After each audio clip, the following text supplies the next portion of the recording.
Hello, everyone, and welcome to the podcast Magic is Real. I'm Shannon. I'm your host.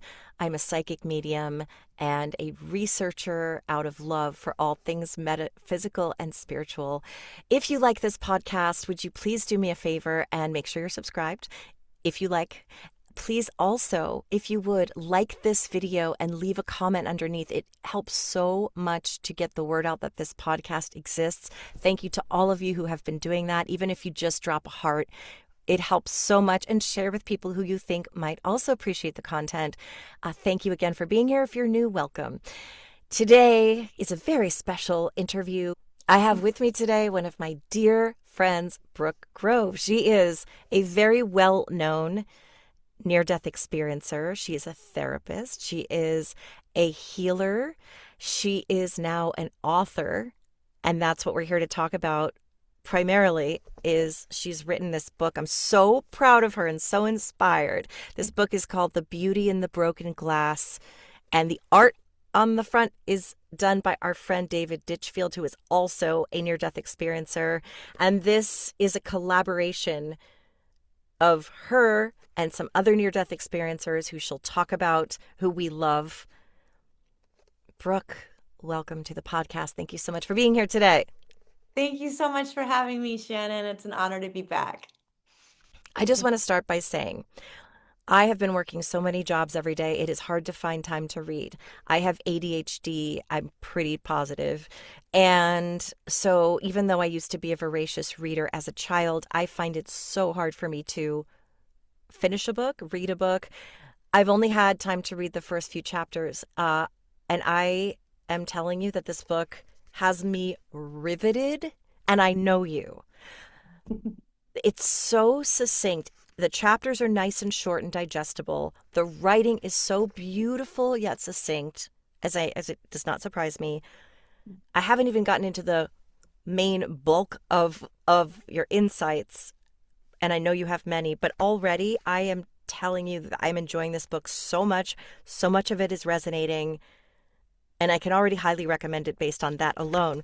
But I'd love to start by having you share just a brief backstory for those that may not know you already. Mhm, Anything you'd like to share? I know that you've done this before. mhm. Go for Just it. a few times. Just a few times. Yeah. Hi, beloveds. I am Brooke Grove. I am indeed a near-death experiencer, and I have been a creative my entire life. My near-death experience happened in 2010. It was a culmination of medical error and autoimmunity, and potentially my own hand, which I discuss in the book. I can't remember. I fell and hit my head, which launches me into coma. And so there's still some not knowing as to all of the details of what went down that day. And I was very transparent about that in this book, which I have never publicly been before. So that was exciting. It felt like liberating in a way. Yet my near-death experience happened in 2010, systemic organ failure. The fall came from my liver failing. The medication caused the liver to fail. The liver took the compromised lungs and kidneys with it. And I was catapulted into a 3-day coma. And during that 3-day experience, which I think that's chapter number 8, coma and NDE, I really struggled wanting to put even that experience into words. That was one of the hardest parts of writing this book. The experience of a near-death experience is so beyond our finite senses. It is something that very few things on this earth walk have the capacity to communicate. And so putting it into language this past year has been hard. Telling my story, I've been telling my story since 2019 publicly. And yet I don't know that I've ever encapsulated all of the beauty and all of the transmissions and all of the knowledge that was gifted by the light. So this journey of the past year has really been sharing what I haven't said. That's what so much of the book is about. The near-death experience has been shared, but for me, and as you know, Shannon, so much of about was about integration. It was about how do I take this knowledge of the divine, this transformative, transcendent peak experience, and integrate it? Like, how do I live it?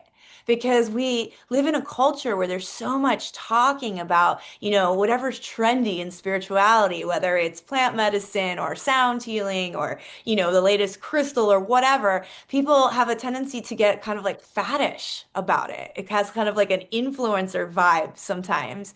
And that's not embodiment to me. Embodiment is like, show me your bruised and battered knees. Like, how did you love God? How did you communicate that NDE when you're in the trenches? Like when you are down on your luck, when things are falling apart.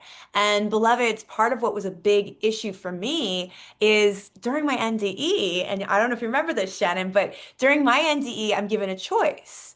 And when I'm given the choice to come back or not, they let it be known that I will come back to more trauma and more suffering and the number 10. Okay. I didn't know what the 10 meant. Okay. I just saw 10, 10, 10, 10, 10. Okay. 10. Oh, 10. More suffering. But it all works out in the end. So I'm game, right?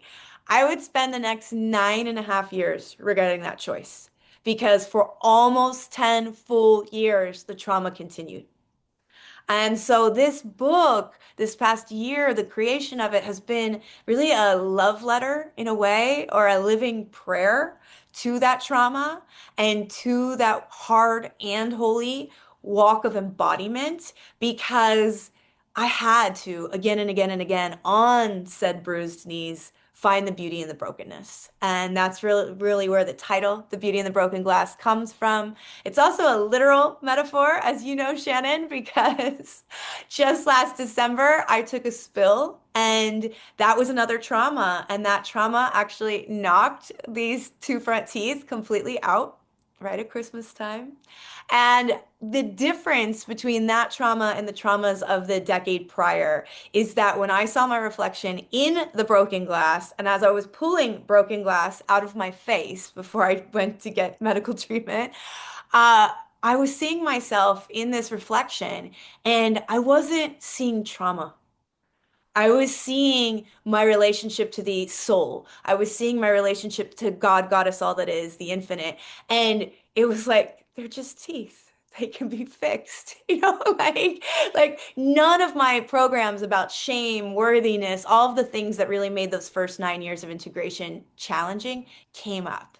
Instead, there was this the sublime, ecstatic knowing that no matter if I have teeth or not, I'm a beloved child of divinity and everything is well and everything would be well. And there wasn't even like the catastrophizing over the dental bills and because that was all very real in this economy, but there was just the knowingness that I'm held and I'm okay.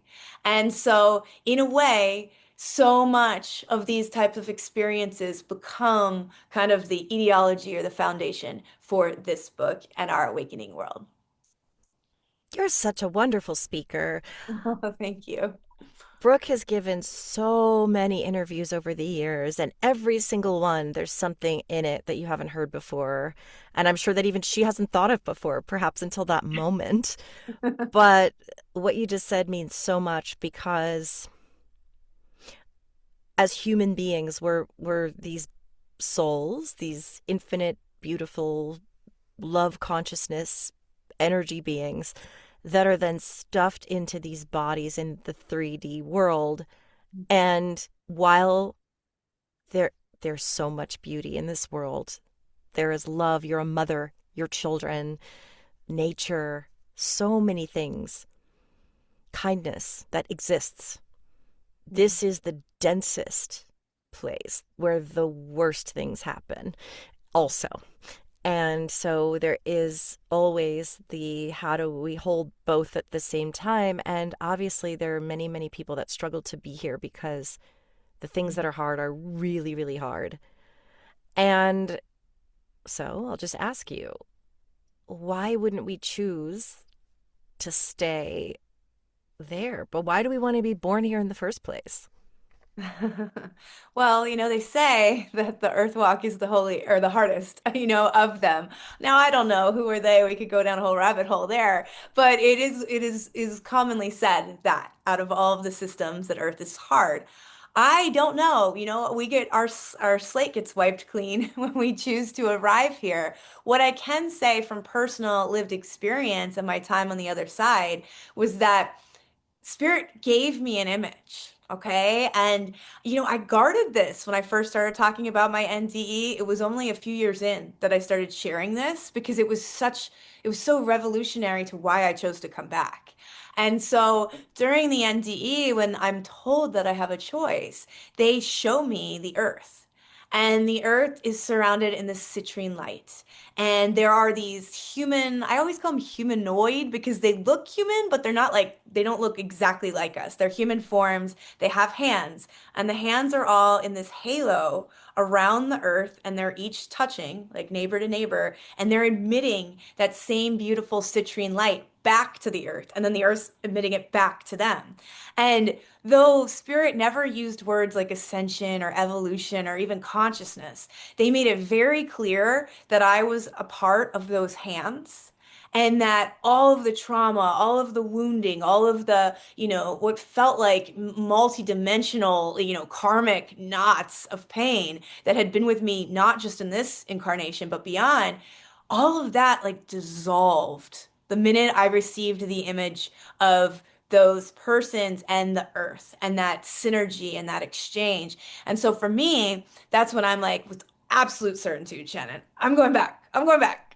And that's when they're like, but there's those 10 and like it's not going to get easier. And I just didn't care. Because to me, there was an opportunity, and that opportunity was like a symphony to my soul. Like I just remembered, like, this is why I'm here.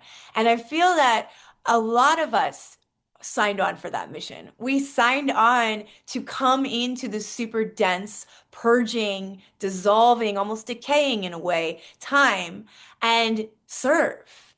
And we did that because we know at our core we are light beings. At our core we operate by love, and that's why it's been so hard here. It's been dense, it's been difficult, it's been all of the things I describe and you've lived as well in many capacities.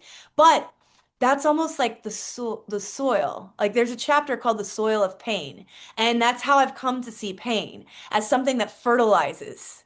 And when it fertilizes, it gives us the opportunity to then take whatever seeds we put into that soil and grow a garden far more beautiful than anything we could have imagined with our own creative capacities. It's the fusion of all of these things that becomes nourishing, that becomes co-creative.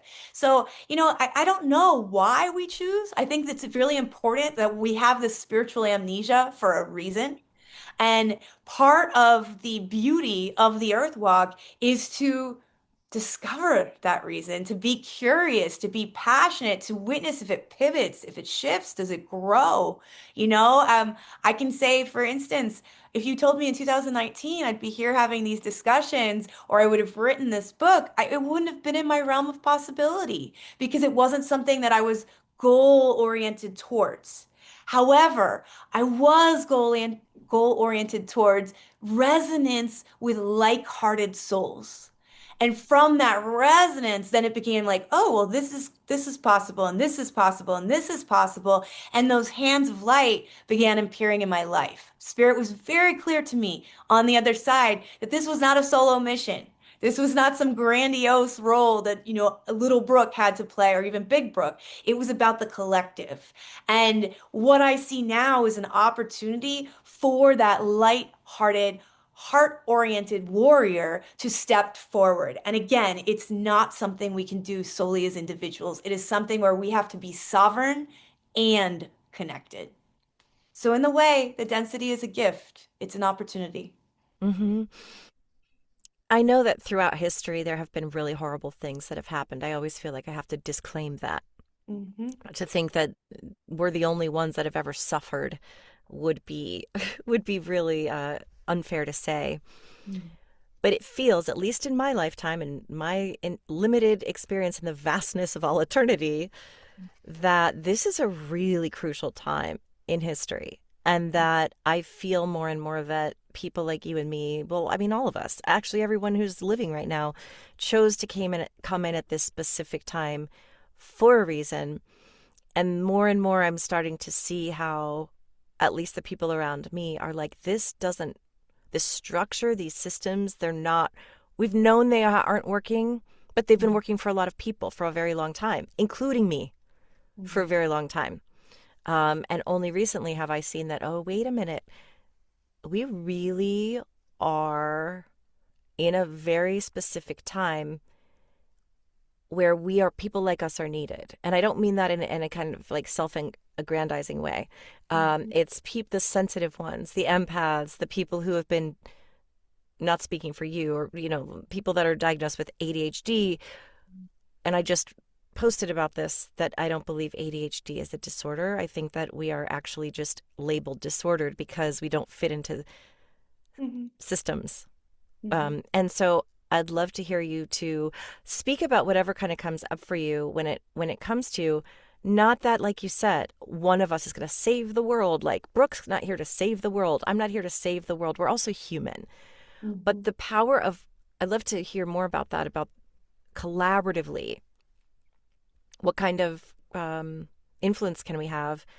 And also, what kind of influence do we have when it comes to creating our reality? Because I'm starting to feel, and I'd love to hear your thoughts about this, that the more we feed fear, like, we don't want to bypass and we don't want Mhm. to turn the other way. But Mhm. also, the more we feed into the fear, I think we might be creating more and more and more of the same. So, whatever you'd like to say, speaking to that about collective consciousness and how collectively we actually do have, I don't want to say power, but like influence over kind of the world, and how can we help, and anything you'd like to speak to along those lines would be great. Well, regarding, collaboration and collective consciousness, I would say these times are a potent invitation. Okay. I've studied a lot of tantric meditation and worked with some great teachers. And the one word that they always say is invitation, like whatever's arising, because tantra is about union. Okay. And I'm speaking about true tantra, not just tantric sexuality, which is one of 108 branches of tantra. But unfortunately, people only seem to know that one. The truth of tantra is union, meaning we don't celebrate the light and we don't reject the dark. It's neutrality. They're both welcome. Okay. And so whatever's arising is therein an opportunity for gnosis. Okay. The direct knowing of God. Okay.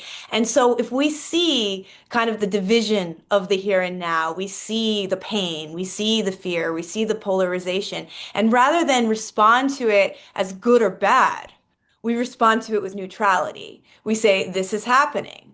Okay. I am witnessing this. You kind of become a participant observer. Like, I am witnessing it, but I am choosing to stay sovereign.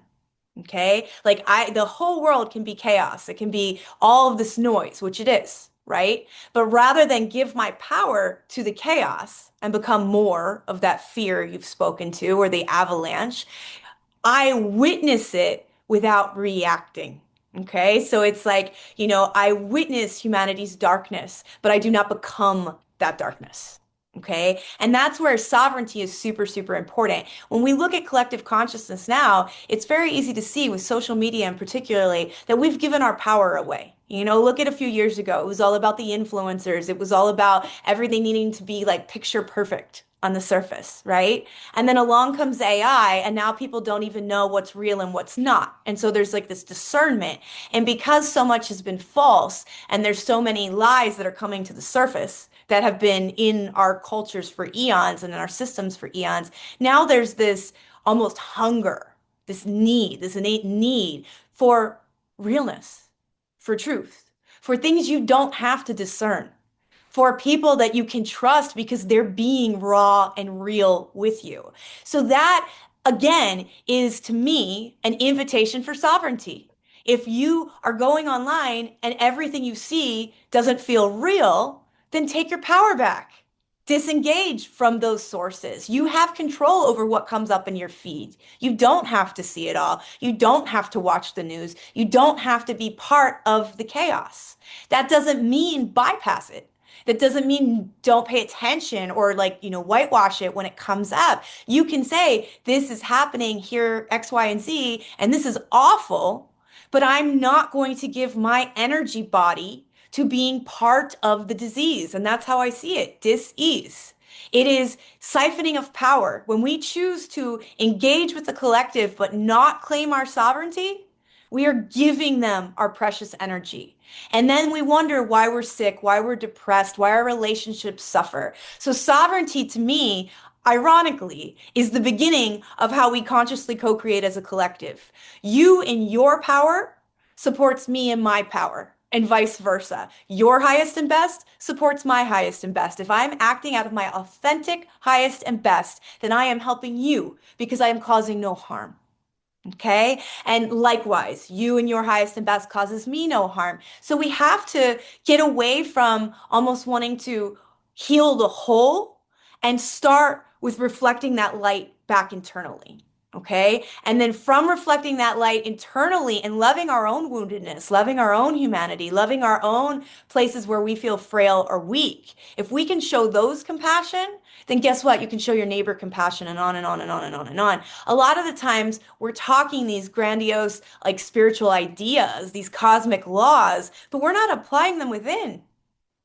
And I mean, so much of what I wrote to was that, like, I had this knowing of the divine. I had this direct taste. I had this gnosis. And yet I could not feed it to myself. I was still self-harming. I was still, numbing. I was still escaping. I was doing all of these things. And because I was looking around and the culture supports it, it supports addiction. There's a part where I say, like, addiction is in some ways humanity's antidote to things. It's okay with it. We get upset when people are messy. We get upset when they put their emotions out. People are happy when you numb it and get quiet. Now that speaks to the disease of the culture. Because to me, in my health, in my radiance, I would rather have someone be messy. Like I tell my children all the time, your laughter is no more valuable than your tears. Express all of it. There's no value system to me to it. It's your humanity. So there's no good or bad. It just is. And so we have to start to be able to be that way with ourselves. This image that he made it for me of this beautiful art by David Ditchfield. He's got the rose and he's got the broken glass. I don't feel that the rose trumps the broken glass, nor do I feel the broken glass trumps the rose. It's all part of me. There's the beauty and there's the brokenness, and they're equal. So for me, I believe conscious collaborationship begins on an individual level. And then what you do is once you start to stand in that sovereignty, once you're embodying your light, then you are a magnet for other people that are in their radiance. They see it. Real knows real. Just like fake knows fake, Yeah. And so if you find that power within, when you get lit, when you become a lighthouse, you naturally will find and magnetize other lighthouses to you. And when lighthouses come together, that's how worlds change. We can't do it independently. I can't do it independently. The density you've spoke to, it's so heavy that if it's just me going out there or just you, we'll get overwhelmed by it. But if we turn on our light, if we get lit from within, and then we come together, we blind that darkness. It only takes a spark of dawn to change the entire day. And dawn, my friends, does not come on in one burst of light. It comes on little by little. And that is the antidote to shifting the collective as far as that. The second part of your question, what was that again? I don't even think there needs to be one. Well, but I'm going to take what you said and use that as a springboard because that was incredible and so motivating. So thank you for that. You spoke to so many things. One of the things that I'm going to start with is in the beginning of your book, I related so much. You talk about as a child being afraid to use your voice because when you did use your voice, you were punished. As someone who I was selective mute as a kid not because anyone told me to be quiet, but because I had a birthmark on my face that was big enough where that's the first thing people noticed about me. And so little kids being Yeah. just unfiltered as they are would, every time someone looked at me, it was saying something negative about my appearance. So I decided if I stopped speaking, it was safer because then no one would look at me or pay attention. So I would sit by myself. I chose to self-isolate. I chose not to speak so that no one could interact with me because it felt safer. And themes in your life, I know, are the same. different circumstances, you talked about speaking up and Mhm. asking just a very simple question. Why is in the story of Adam and Eve, why are the snake and the woman the ones that are being blamed for this? And you were punished for that. Mhm. Or when you said, I'm communicating with Mother Mary and I'm going to show my cousins like how that works and do you feel it? And they're like, no. And then you were told, hey, that goes against Catholicism, or you're not allowed to be doing that. And so you shut that down. And I know that that's not unique to us, that we were Mhm. silenced. And even now, my own book is about this. Same. That's why I'm like, I resonate with this so much. And now how we're learning to use our voices unapologetically. Um, Mhm. and it's actually, again, not to make it sound like a place of arrogance, but we're using our voices now to serve and to Mhm. help other people by showing that if like we can be vulnerable Mhm. and we can share our deepest, darkest, Mhm. and that it's safe to do that. It doesn't matter if some people don't like it. And in fact, you've received a lot of flack because people fear what they don't understand. Yeah. And instead of just passing on by, they need to stop to leave a negative comment. And we Mhm. won't even address that because they don't deserve our attention.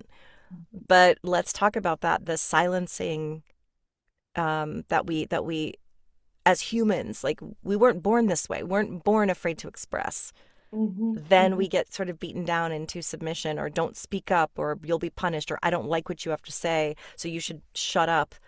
And now this beautiful rebirth where you and I and lots of people are now learning that's Mhm. what this book is. That's Yeah. what we're doing is we're now like, oh, you don't like what I have to say? I'm going to say all of it, and I'm going to be say the dark stuff, the stuff that isn't pretty, Yeah.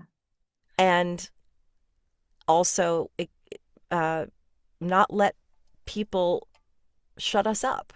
Mhm. Anything you'd like to say about using our voices, speaking authentically, being quieted? I mean, I just love the theme of that in your book because Well, it's so it's relatable. it's such a primordial need for our soul to be able to express itself. And I mean it's raw self, not, like the told children are meant to be seen, not heard thing. Like you come in this divine child, this child of creation, and your whole purpose is to create. That is our purpose. Whether it's story, whether it's relationship, whether it's good food, whether it's romance, like creation is the language of God and it's what we're here to do. And when we stifle the voice in a child, we're stifling creativity. And as I go really into depths later in the book, when creativity is silenced to the intuitive young soul, that is a form of death. When you cannot express your poetry, when you cannot express your music, when you cannot paint, sing, dance, act, whatever it is, whatever brings your vitality out, you suffocate. And particularly in the feminine, as you and I have lived, there is a really deep level of suppression. And I see it in almost all women. It's not necessarily that they have to have this complex trauma history. It's that the culture teaches them to be pretty and be quiet. And if you're not, then you're the loud, obnoxious, one that like gets all the hate. And it's like, no, you can be all of it. You don't have to be one or the other. And, when we begin to reclaim some of that, like for me, I was an artist as a child, and my family didn't believe art was a real career. I went to art school, but ended up studying graphic design because it was a real job, according to my family. I didn't love graphic design. It did not, it had a prescription to it. It's like type goes here, this goes there. I don't like prescriptions. I don't like being told what to do. And so it devastated me. And I lost my relationship in a way to creativity for a while because it didn't honor that soul's voice, And it wasn't later till I came back into resonance with writing and realized, oh, I can have complete freedom here. Then that little girl who had, began splitting at a very young age, but was completely almost gone. by the time I'm in art school, she finally had it was okay to be messy. It was okay to like finger paint. It was okay to like not care what the product is. And I think that's part of, what robs our creativity and also our voice. We have been so indoctrinated to believe like everything's transactional. Oh, I can't say something unless I'm creating this product or this book or this image, or you don't have to create anything that's going to carry on. The raw expression is alchemy because it's liberating something that has been suppressed. So simply saying it starts to open up vortexes of energy that have been wasted because for so long we're suppressing a core aspect of our soul because mom said so or dad said so or the school said so or the boyfriend said so. And every time we squash those fractals of our soul, our ego and our soul experience a death. And the ego gets really good at saying, well, that got me a job, or that got me the relationship, or that got me whatever. And that you'll be in those circumstances and you're completely unfulfilled. And it's like, well, why? I have everything. I mean, how many people work their lives to materialize, wealth or, the house with the white picket fence. And then they get there and they're utterly miserable because they've suppressed so much of their soul, which by its nature wants to ooze. That's why creativity is so fun when you get into it because you're like, I've been living like this tiny little constricted thing and I'm a butterfly. Like you remember that you had the power to be a butterfly all along, but you were living as a caterpillar because society told you to. And like, I mean, when you've lived constricted and you get to taste expansion, suddenly you're like, this life is a game. I've been playing it by the wrong rules. And you start to feel this liberation and that child. Like I say multiple times, I think in the book, that I walk multidimensionally with my inner children. Okay. It used to be that I was suppressing them into that cocoon.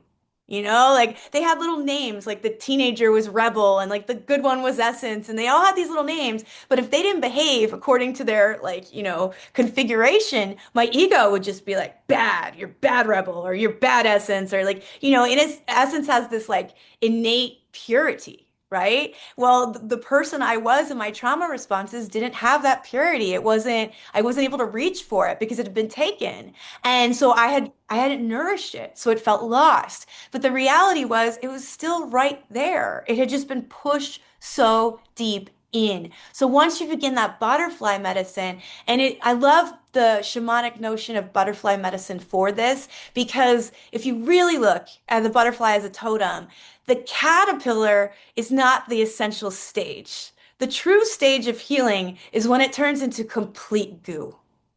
And that's what a healing crisis or a spiritual emergency or a near-death experience, whatever it uh, is opportunity. Because if you allow yourself to dissolve, if you allow all identity, all knowing, all ideology, all dogma, all belief, all science, let it all dissolve and be okay with the unknown. I don't imagine the caterpillar goes into that cocoon knowing it's coming out a butterfly. It completely falls apart, and then it's reborn into something far more magical than it likely could have chosen. And that's kind of the nature of this work. It's the nature of what I believe the soul's here to do. It comes in with the story, it comes in with the trauma, it comes in with these woundings. And if it gets down on its knees and it's humble, it then has the opportunity to become something so much more. Today, magic is real. Tomorrow, Oprah. Oprah's Super Soul Sunday. That was incredible and also synchronistic because I just talked about this. Again, speaking of influencers talking about plant medicine, I just shared my ayahuasca experience on I saw my TikTok. that. Yes. Yeah, I And saw you posted that. okay, so so the message that the medicine that I received from Mother Ayahuasca, which is funny because I took her and I literally as soon as I started to go into it, she said, La mujer. That's what I heard. Oh, wow. The woman. Mm-hmm. And I'm like, she's here. And she said to me, you're always in so much control. You're always coloring within the lines. Mm-hmm. You're always being so polite. You're always accommodating other people's comfort. Mhm. And she said, be messier. Let I go of love that. control and be messier, be louder. Not, she never said stop. It was more in the positive. Mm. Use your voice unapologetically. Mhm. Who cares what people think? Yeah. As long as you're leading with kindness and compassion, which I am and you are. She just, the whole time, she just kept saying, be true to yourself, be authentic, be loud, be unapologetic, stop shrinking to make other people comfortable. And then the next night when I went into ceremony again, she put me inside a cocoon. I was that goo or that caterpillar, and I could see all the veins of the cocoon. It was Mm. translucent. So I could Mm. see out of it. And I Mm. could see that outside of it, I have chills. I could see a scene that looked like it was out of the first Avatar movie where everything was neon, blue, green, vibrant, sparkly. Mm. And she was saying, you are growing into a butterfly, and on the other side of this cocoon, there is this majestic possibility. Mm. So I love that. everything you just said was like reflecting that again. And I'm a voiceover teacher, coach. And the last 2 days, that this is what I've been telling my students in acting, in anything. Don't care what you do for a living. Mm. We're always trying to play it safe. And in some cases, like you said, we have to, because Mhm. we do have to show up and be professional. We Mhm. do have to put on a certain professional face.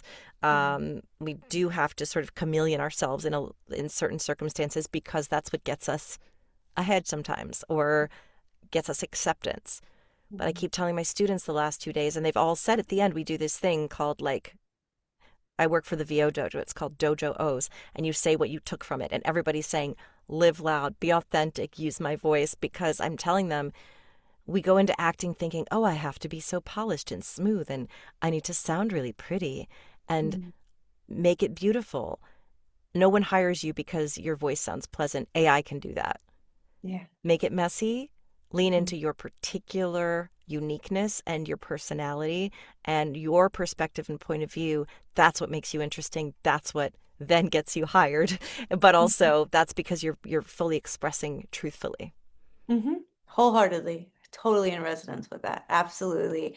I think, for me, when I was writing the book, that was really imperative. It took a lot of preparatory work to get to that place because, when you're putting your whole raw truth out there, there's like this like witch wound that comes up, like Uh-huh. they're gonna burn me, like, Yeah. and that goes deep. And I feel the feminine, no matter what your history is, has that pretty thick. It's indoctrinated into us. Like if I'm in my full vitality, if I'm in my raw essence, if I'm in my feminine power, like the dark goddess, not like, the pretty, let's take, pictures and post them on Instagram side, but like the Kali energy, that can scare people.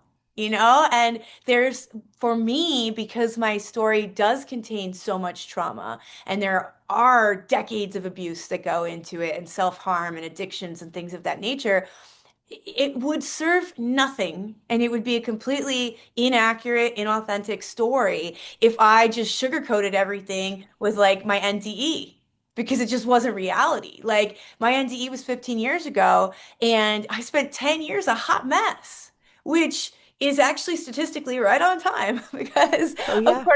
according to the International Association of Near-Death Studies, most experiencers, it's 10 years of a pretty dark night of the soul before we're able to start taking all of that like cosmic yumminess or heavenly goodness and start embodying it. But when you're putting something into form, like it's one thing to like talk about it, for a minute in a podcast or something, and then you kind of can pack it back up and go about your day, right? When you're creating like 75,000 words, once you start letting, some of these shadows come up, then you're like, oh, look, there's a whole graveyard, like down there. And you don't have the privilege, if you want to stay authentic to the energy, of pushing it back under. Because you can feel when someone gets disembodied, in their writing, or when they check out, or when they dissociate and aren't telling the truth. And I think that's what either make or break a memoir is the capacity to sit with the really ugly stuff and love it. And so again, it's kind of that same analogy with the butterfly. It's like, the butterfly is beautiful, but we have to be able to look at that broken glass. We have to be able to look at those hungry ghosts. And rather than, oh, well, I'm going to talk about you in another chapter, it's like, oh, you're bleeding on the page right now. Bleed with me. What do you have to say? And so I found that writing became almost like a multidimensional portal for the soul, insofar as everything could come up.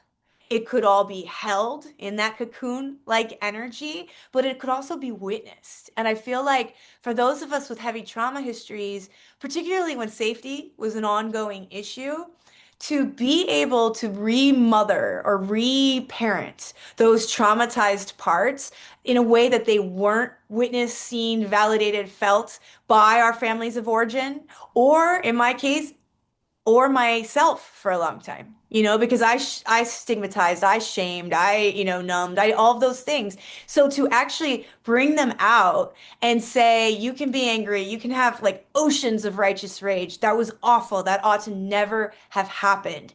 And yet we can meet that righteous rage with tenderness and love. Like fire, I mean, fire, if fire comes at fire, everything burns, right? But if you can come at fire with the energy of water, then suddenly you have the potential to say, wow, I'm really pissed off. Bring me that Kali energy, right? But I can meet it with Kuan Yin. I can meet it with Mother Mary. I can meet it with softness. And that's when healing occurs because, far too often we're looking for that externally. We're looking for from the parent or the relationship or the child, but we're not giving it to ourselves. And then we wonder why the relationship sours or the kid gets mad or the parent doesn't talk to you. And the reality is, you're only going to attract it from outside if you're doing it internally. So again, that invitation to be your own mirror and to witness, like, what am I looking for outside? Because what I'm looking for outside is it's like the key to unlocking what inside needs to pivot and shift and expand so that the outside world naturally brings it to you. I'm not big on the whole law of attraction thing because I think it gets a misnomer in the collective, but that is the core of it. That if you're living in resonance, like true resonance, it's not about putting the affirmation out there and then like, I'm going to live in alignment with it. No, you become the alignment. And then from that place, it naturally mirrors back to you. But I mean, it's the real work of constantly holding oneself accountable. And I think, we are really designed and programmed and indoctrinated to be willing to look at what's going on externally and like, oh, that's causing that, and that's causing that, and that's causing that. Well, beloveds, the world's chaos, and we can sit there and look at all the ways that it became chaos. But if I'm becoming war, if the world's at war and I'm choosing to become the frequency of war, I am co-creating all of that too. Or if the world's at war and I'm just like, oh, that's horrible. My heart breaks. I feel so much pain for all of this, but I choose peace. I choose peace for the people I don't know. I choose peace for that country. I choose peace for, a leader I may not like at all, but I choose peace. And from that place, that's how peace spreads. That's how we shift this whole narrative. But again, it's taking accountability and agency. I believe it's, my teacher Gabor Mate once told me when we were working together, a trigger is like a gun. Okay, I don't like guns, but it's a good analogy. He's like, a trigger is like a gun. You can't blame the trigger. Someone has to pull the trigger. So it's, we talk all the time about, oh, you triggered me, or no, the trigger is in your field. Therefore, it is your responsibility. And your agency, he talks a lot about agency too, is when you give anyone agency, whether it's an addiction, whether it's a relationship, a boundary, once they reclaim agency, they come into their power. And from power, narrative shift. So much of our conditioning right now and our helplessness and our struggle with what's happening is that we don't feel we have agency. And so part of that is, where can I see the opportunity for agency Where can I see the opportunity to reclaim agency in my relationships or in what I put into my body or, where I choose to work? All of these things can allow you the opportunity to reclaim agency, but it begins with choice. And we need to be more accountable that our choices are co-creators. Our realities, you brought up reality earlier, our reality is really a program of choices. And we are sovereign in what we get to choose. So again, that agency, that choice, like these are all mechanisms that sound rather benign and small, but they can have a revolutionary and evolutionary impact on our nervous system, our relationships, our health, all of it. But it begins by saying, I am powerful. I think we give our power away way too much. I mean, even look at like, programs, you're giving your power to something else. I think that's beautiful because it helps a lot of people. But I would also say, I believe Abraham Hicks actually said this once, I am powerful over instead of I am powerless. You can see it both ways. I think there's truth to both, but it's important to remember that we are far more powerful than we've been led to believe. And that's part of what gets me excited about our awakening world because people are starting to realize this does not represent who I am. This does not serve me. This is not fulfilling. Well, if you know all of that, then start making choices that are. And from that, paradigms crumble and worlds change.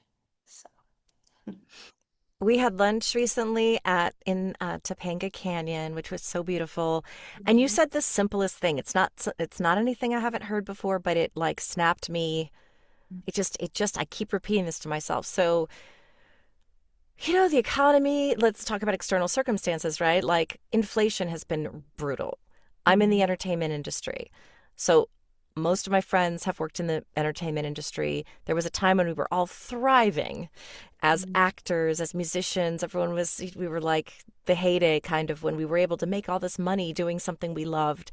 And now it's been looking like externally that it's all fallen apart. And like a lot of us left LA and we're like, it's not here anymore. It's all crumbling. AI is taking over. And yes, there are these stories, right? And there are these conditions that we can all agree are happening in our 3D right now. But I was telling you, like it's like, but I know I'm supposed to be doing this. I know what my purpose is. I can feel it, even just the synchronicities, the doing what we're doing right here, reinforcing that this is the work that matters to us, and also collectively working just energetically to continue not feeding into the fear. But long story short, I was just talking about how it's been manifesting a lot as money lack, and I was having panic attacks a lot and really stressed out. And you were listening, so as you always do, so well, and you just said, yeah, it's the programming. Yep, I get it. You're in the programming. And even though it's not like I don't know that, it just reminded me like when we talk about manifestation, it's not like just ask for this, like, okay, I want $1 million and it'll happen. I think the biggest thing in manifestation is remembering, like, the biggest manifestation hack is to just remind yourself that we are creating our own reality. We do live, like, we have more power than we know. The rest of it are just things that we might want in our life or the way we want to feel. But the main thing to believe in, I think, for it to work is just that you're being programmed right now and you're buying into it. And if you can shut off that switch, that faucet, and be like, wait, no, I refuse this. You take your agency back. You take your agency back. And Yeah. so ever since that day, I don't even know how to describe it. I mean, and it's been like a couple months maybe. Yeah, it was March. It was March, right? Yeah. It was the equinox. I It remember I was, was that's celebrating the equinox. right. Yeah. That's right. I like my bank account keeps going negative, and for the first time in my life, I'm not feeling any feelings about it because I'm like, I know what this is. This is where it's resetting because I'm about to come into my purpose and abundance. And I remember, then what I've been remembering is it's just the programming. It's telling you to live in fear about it. And finally, my mindset switched to, so what the number in my bank account is. So what that Yeah. I owe thousands of dollars in taxes? So what? I'm not saying I'm going to just bypass and evade, Hmm. but Hmm. you really kind of like unknowingly woke me up to it's all good, man. Like it's coming and it is coming. Yeah. It is flowing. It's just not it's starting to flow because I finally just decided Hmm. I have more power than I know. I'm not a slave to this.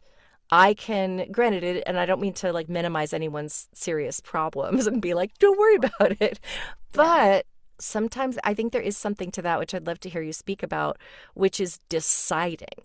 I am Hmm. not playing this game. I Yeah. am not going to participate in this reality. It doesn't mean that I just tax evade and Yeah. whatever. That's not what I'm saying.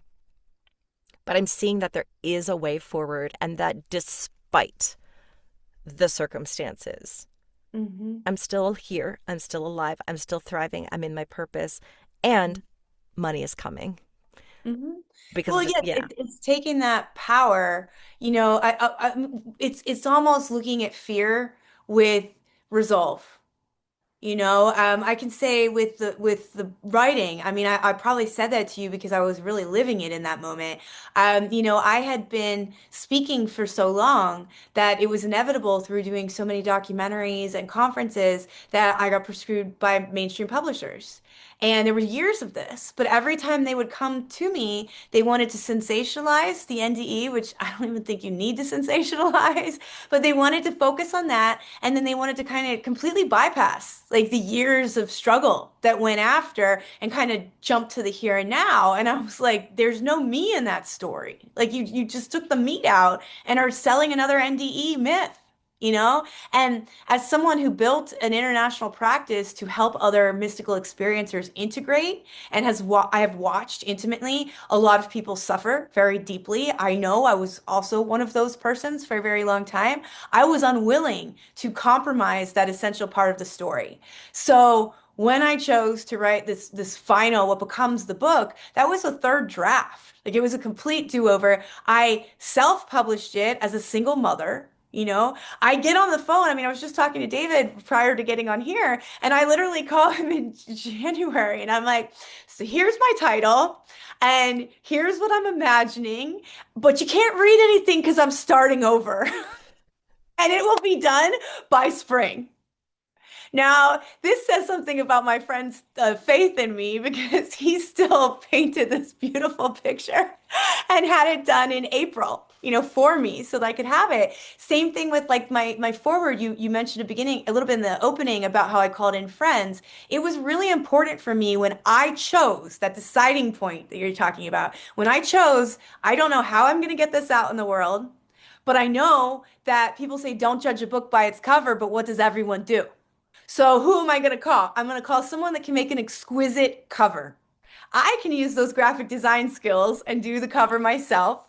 And then I'm going to open a very difficult story with the voice of someone that's trusted in my community. So then I called in my friend Peter Panagore and had him write my foreword. And the beautiful part about that was nothing was forced. This man has walked with me these past 7 years. He has witnessed my becoming. He didn't have to, sell them on who I am in the community. He knows me as an individual, and he's witnessed the evolution into this book. Now, even though I made all those conscious co-creative choices, Shannon, there was still little me, wounded me that's in the psyche running the programs when I'm not in full alignment. And there were many times where it was like the self-saboteur wanted to come forward and like, you don't know if anyone's going to read this. Why are you putting all this energy into it? And I'd be like, oh, hi, you want to walk with us today? Okay, join the team because you're not the one in charge anymore. Like, I hear you, I witness you. Your nickname's now Program because you come up so often, but you are a program of the past. And the only outcome you serve is to make the past a self-fulfilling prophecy. That's not the direction I'm deciding to go. Okay, wholly unknown. I don't know how I'm going to do all this. I don't know how I'm going to get it out in the world. I don't know if people are going to read it. I can catastrophize over that and I can self-sabotage again because I'm allowing that to be the dominant narrative. Or I can say, I don't know. And because I don't know, there's limitless potential. So I just kept inviting myself to decide, I don't know. And the programs and the wounds and the archetypes, the inner scaffolding, it's going to try to narrate a story, but it is the lower mind. It will only ever narrate a story it knows. And because it knows that story, it will then project it onto everything else. So in a way, it becomes a very, uh, you know, destructive energy. Okay. But it doesn't become destructive if you realize it's simply energy. It is simply a part of me that I have fed many times because I was used to it. I was used to the mess on the ground, you know? I wasn't used to sharing my raw voice. I wasn't used to being brave enough to say the things that I was once told were not true and were not valid and had no merit. And suddenly I'm doing it. Of course those programs are going to come up. Obviously. But the difference is that deciding gives power for evolution. And that's what I'm hearing with you now because money ultimately is energy. It's a currency. And it reflects, we've been branded by culture, which has such an emphasis on the materialism, that money equals worth. And we have to divorce those two notions because in this culture, to me at least, there's so many things that are rewarded with money that have little to no worth. I mean, when you're talking about soul, there's no currency you can put on soul. And yet, to me, soul has the highest currency, which is why when we feel or sense or resonate with things with soul, we feel something that I don't imagine millions of dollars could make me feel. Okay, because they're always just going to be a number and money comes and goes. It's the nature of money. It's constantly coming and going. So getting any attachment on like a bank account or a house or a car, it's a very slippery slope. And that's why we see so many people miserable that have all of those things because they've aligned their entire identity and their worth to this thing that's temporal and constantly shifting. And so, I love that you decided that, and I would invite you to work with what you decide to call in and not in like some manifesty, like it's got to be, certain numbers, but more like what about me is so abundant that these abundant things want me. Like I want them because they want me. That's the nature of resonance. That's the nature of the universe. That's how things magnetize. And so, like even like the night before the book came out, I was all like, "Oh, I hope I sell one copy."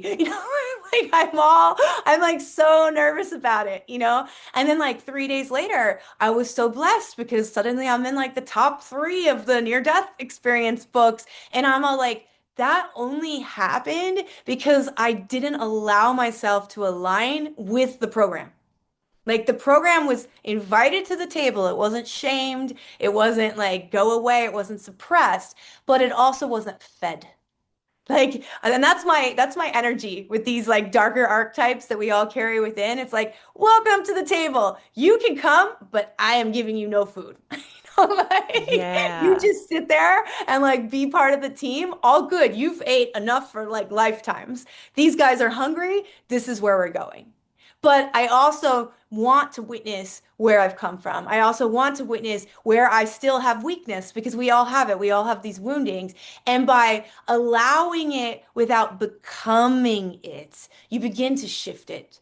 And so, like, just with the frequency of what you're saying, where the bank account's dwindling, but you're not dwindling, that starts to shift the whole trajectory because then it's like your worth is separate and you know where your agency for where you want to put your energy is best spent.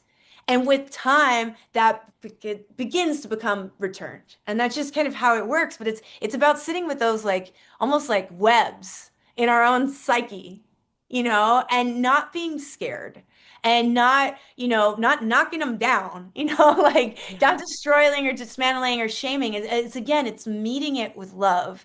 And, that's really the invitation of any kind of mystical or mediumship or any of these kind of skills that we are all opening up to and developing right now in unity, really, as our world awakens, is how do I marry this higher knowing with this very difficult reality? Because if you can do it with love, with compassion, with tenderness, the whole reality shifts. And then it's not something to escape. It's not something to shame. It's not something to um, really be at odds with. It's just kind of like, oh, there's my shadow. What's up? Like, there you are again. We can dance, but you don't get to consume me. So, Everything you said resonated so much. In fact, I told you I teach at a voiceover school, and one of the exercises that the owner of the school, Tish, does with students is she has them draw a picture of their inner critic. That's one of the things we get out of the way right in the beginning yeah. is what does your inner critic say to you? So, and she has them really flesh out what is that voice in your head? You're not good enough. Your voice doesn't matter. You're not talented enough. You're making a mistake. And then she has everybody draw like this ugly monster thing because it exists in all of us. It does. It does. And I attribute that to it's a collection. It's like a little entity of energy, like you said. That's a culmination of all the things that people have said to us that hurt us, that we Mhm. internalized. As a Mhm. 12-step recovery person who's done the 12 steps, Mhm. one of the things we do in the fourth step is what is the negative core belief that came because this happened. So it's write out your resentments, and resentments doesn't mean I'm mad at you. The resentments are what write as many things as you can that have created some sort of a resentment, and then you look at what did it threaten, Mhm. how did it make you feel about yourself, what was the negative core belief that you took from that, and then you switch it around at the end. So if it's my voice doesn't matter, it's like my voice always matters. Mhm. I love What I that. have to say is important, which is why I think you can marry this, all of what you're talking about in any field, but it's what I teach my acting students. Acting isn't, it's not about performing. It's about, I like to deal with the psychology of actors Mhm. and what's in the way of us truly expressing ourselves wholly and committing to our choices and committing with confidence and showing up to share a story without shrinking to make other people comfortable, as I said. Yes. And I Yes. think that is your whole story really embodies that in like expresses that so well. And so anything else you'd like to say about that, just about yeah, like authenticity, the freedom that comes with expression. And like you talked about, I mean, I'm my book too, I'm writing stuff that I've had to heal a lot of shame around. It's like Mhm. and I'm prepared. I'm like when this thing goes out, ooh, I hope my parents don't read it. But also it's like there are things in there that are very, very that I'm not proud of. Oh yeah. Oh yeah. I mean, it's first off, the shame monster is huge. Just So yeah. like anytime you're putting this something this raw and vulnerable, and I made a vow to myself that it would be the good, the bad, the ugly, and everything in between. Like I wasn't gonna romanticize DNDE and act like I came back converted because that just wasn't Yeah. what happened. And so when you make that kind of commitment, you do have to look shame in the eyes. And with shame, you have to be very cognizant to never meet shame with shame, to meet shame with unconditional love, because shame dies when it's given unconditional love. Shame loses all of its power, it dissolves, it ends up becoming an ally if you meet it with love. But you have to do that. It's like, layers of an onion. You got to do it over and over and over and over and over and over again. And there's always more medicine. There's always more work. Case in point, I think it was the night that this released. All of a sudden, like, my family is saying like they have friends buying it and whatever. And I'm like, oh my gosh, I'm talking about like interdimensionals and the Gnostic Bibles and like, all of this wild stuff. They think they're getting into an NDE and it goes like so far beyond this, right? And of course, shame's like, they're gonna think you're crazy. They already thought that. Well, wait, just hand it to them. And then my soul's like, but this is so exciting. Like, this is the raw, unencumbered truth. This is liberation. Who cares if they don't like it? Like, to be honest, like, you talked about how earlier how I've been attacked for some of the things I've said and, being in the public forum, and that's all very true. But the reality is when you are a child trauma survivor and your own family, like, stigmatized, denied, and, like, completely demeaned your truth, it coming from strangers is like not that bad. You're Yeah. just like, you're like, I don't know you. If I could take it from my mom, I could take it from anyone, you Right. know? So when that like narrative of, oh my gosh, what are they gonna think? And it's like, well, I don't even see those people. Like, and if they put some horrible review, that's about them. It's not about me. But I had to say, okay, Shame, I hear you. Like, I hear you. And I'm witnessing that these feelings have a deep, deep, deep, deep, deep root. And I'm going to honor their deep, deep, deep, deep root because that's for my inner children. But I'm also going to say, I'm not going to shame you. Like, I'm not going to feel shame for feeling shame because that just compounds shame. And then shame just keeps on carrying on. So, as you'll see when you get to the end, my last chapter is on creativity.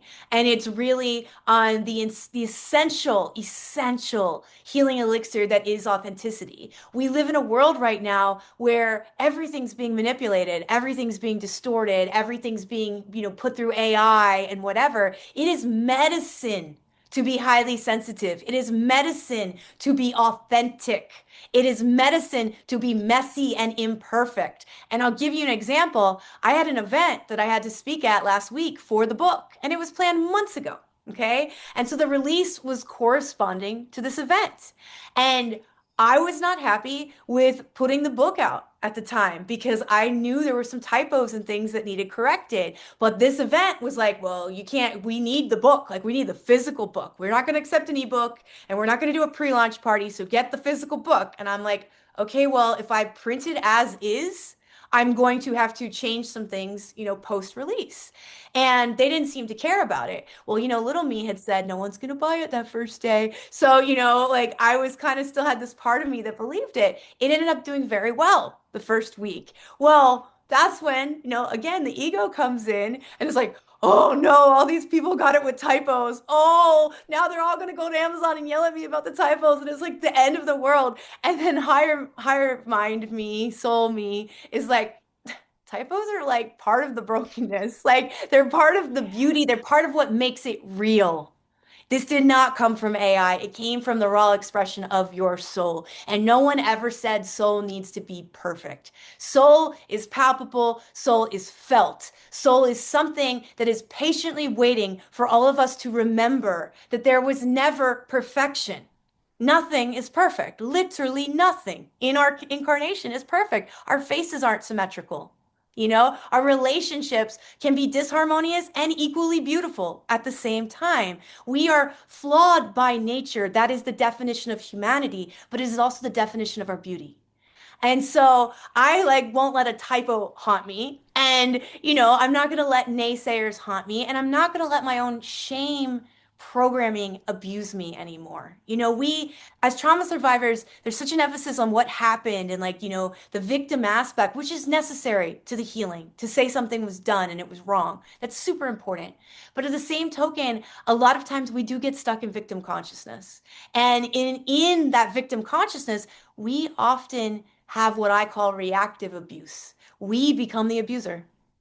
I can tell you that I spent, I don't know how many years after complex trauma and familial abuse and sexual abuse and domestic violence being the abuser. And you would think all these terrible things happening would change that, but no, I developed those inner war modes and I turned them on myself. And so when I see shame rise, I see shame is like a wave. It can be a tsunami, right? But it's really a wave that's saying some part of my hurt needs attention. And then if that hurt is given attention, then shame becomes my ally. Because then I can say, hey, maybe nobody will buy it tonight, or maybe I'll wake up to zero sales. But I was in my truth. I was in my authentic, sovereign power. And I mean, I think I say this in the last chapter, whether or not anyone reads it stopped mattering. It started being, this isn't a product to be consumed. This is my soul.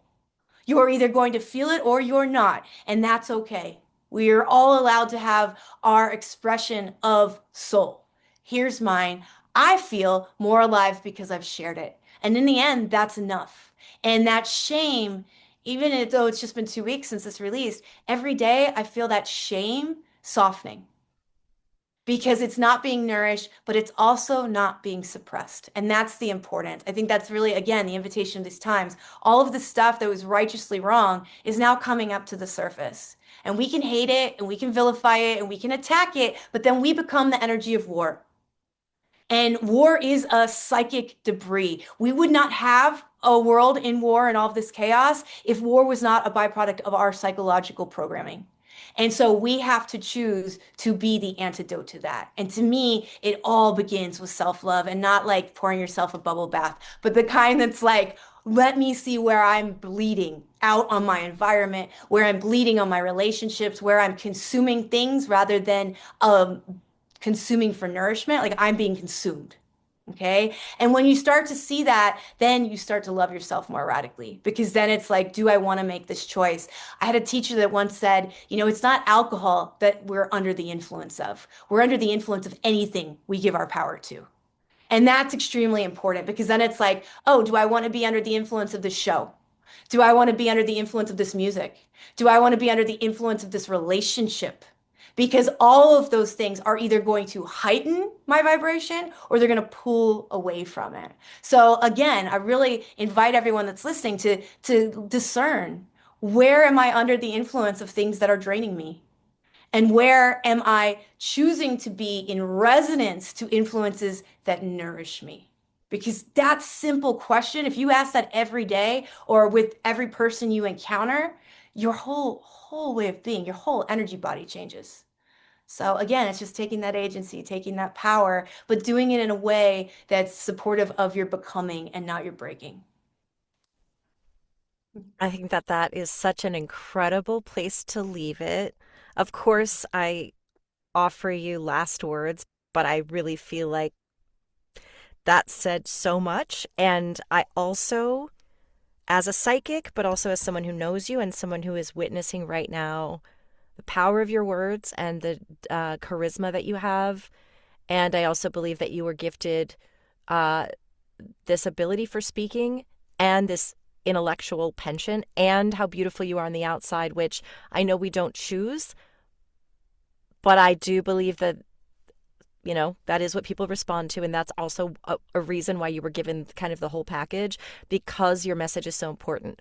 And yes, there are going to be people that will be in fear and they're just in battle with themselves that are going to criticize and as if they're perfect people. And it's okay to disagree and you don't have to agree with everything, or you could have your own spin on it. I actually think this book for all, and I know that because I'm writing it too, my book too, going, is anyone even going to read this? But do I even care? I just want it out. I just need to get it out. And Yes. I want it to help who it's meant to help. I know Mm-hmm. you have the same attitude. This book is going to be huge. Oh, And I thank mean, I have chills all over my whole body. And you. it's not because, like you said, it's not this book is going to be huge because you're so popular. It's going to be huge because it's going to resonate. It's meant to help people. And it is, it is going to spread so fast because it's helping people. And I really do think, I do see you sitting with Oprah. I do see you on all the stages. And I know that that's not I know your ego isn't needing that, but I see it. And it's because I'm impacted and I'm so grateful to know you and to have you in my life and to be doing the work with you in whatever capacity that is, even if it's just these conversations. I really do feel like we're on the precipice of something huge. And when I say your book, your soul, right? Your soul, your words, your insight, your heart, all of that went into this. And I remember how many years you've been writing and writing and writing and writing. And you've been like, I'm going away for the weekend and I'm writing. And then you think, God, it's like, then it gets compacted into this like little book, all of those hours of writing and pouring your heart into it. And I have chills over my whole body just about, it's not just a book. It's so much more than that. And I am going to be plugging it. I'm so excited to I don't even want to say finish it because I don't want to finish it. I want to keep going. I want to keep reading. I want to keep absorbing it. But also just seeing you speak and what I love about you too is just your vulnerability and that we're not perfect people. We're still messy. You're Mhm. not claiming to be some guru. No, not at Like all. you're like I am a total sometimes, and we talk heart to heart and friend to friend, and we sound like anybody else with Yes. the things that we're like, oh, this is all crazy and messed up. But overall, you have a purpose here. So do we all. It doesn't even have to be a huge purpose. You could be a garbage collector and still matter. But I think I just want to let you say any last words you'd like to. And again, I'm going to have the link to the book. I'll be plugging this book. I believe in this book and I believe in you. So thank you for believing in me and for being my friend. Of course, Yeah. I've got your back always. You can purchase the book on my website, which is www.brookgrove, Brook with an E, Grove, Grove.com. You can also get it on Amazon. So we're working on the Audible soon, but there is an ebook and a print version.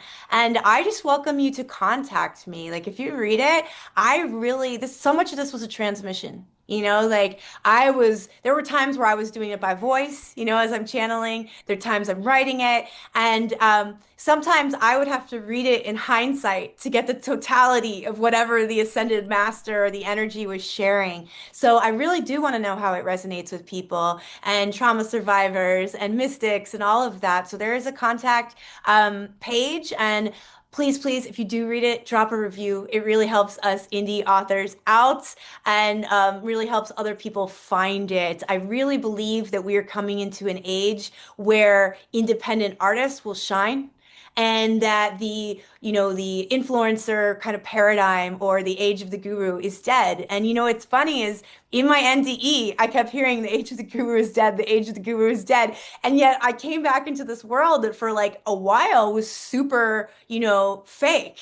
And Yeah. I couldn't understand why that had been like this mantra that I had heard when everything seemed like so spiritually bypassy. And now I'm seeing that that's dissolving and we're coming back into true art, true soul, true sovereignty, true independence. And that's exciting. So, as an independent artist and writer, I would value highly your feedback. Thank you for being with Shannon and I today. Drop us some love in the comments because we both love to know what resonates, what doesn't, all the things. I'm open to it all. So thank you so much for having me again, Shannon. It's been an honor. Thanks for being here. I love you so much. I love you so much too.